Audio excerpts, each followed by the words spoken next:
Cette vidéo est sur la planification de sites en situation d'urgence. Même en situation d'urgence, personne ne souhaite vivre dans un camp.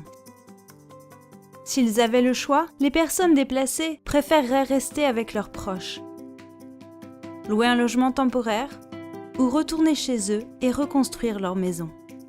En dernier recours, les personnes déplacées pourraient avoir à se réfugier dans des camps.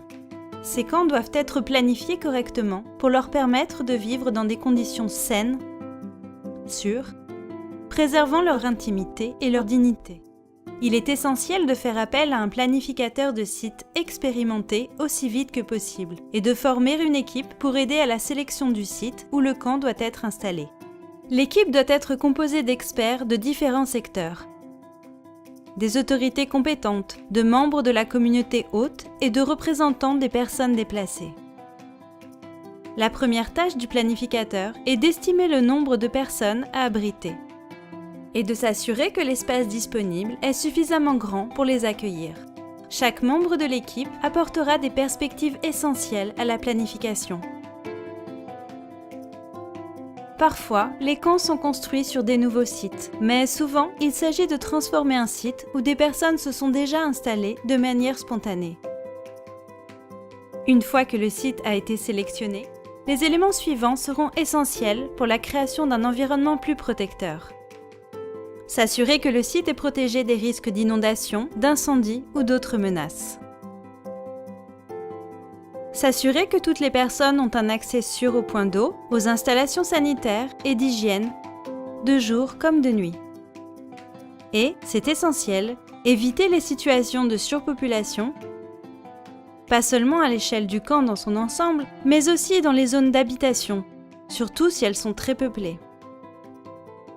Il est aussi nécessaire de s'assurer que chaque famille dispose de suffisamment d'espace. Le surpeuplement accroît le stress et l'insécurité des populations. Les femmes et les jeunes filles sont particulièrement exposées aux risques de violence, dont les violences basées sur le genre. La peur des violences peut considérablement restreindre leur accès aux services et les mener à l'exclusion.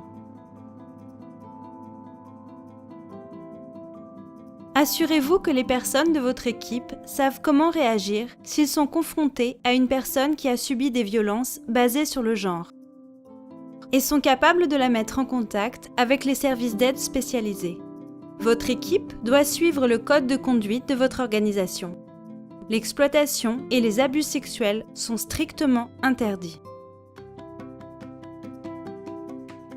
Les camps évoluent constamment et doivent être gérés et maintenus de manière adéquate. Souvenez-vous, les camps sont des refuges de dernier recours. Si vous devez construire un camp, faites appel à une équipe d'experts dont des membres des communautés hôtes. Évitez les situations de surpeuplement pour garantir à tous un accès sûr aux services. Un camp bien planifié offre un environnement protecteur et réduit les risques de violence, y compris de violences basées sur le genre.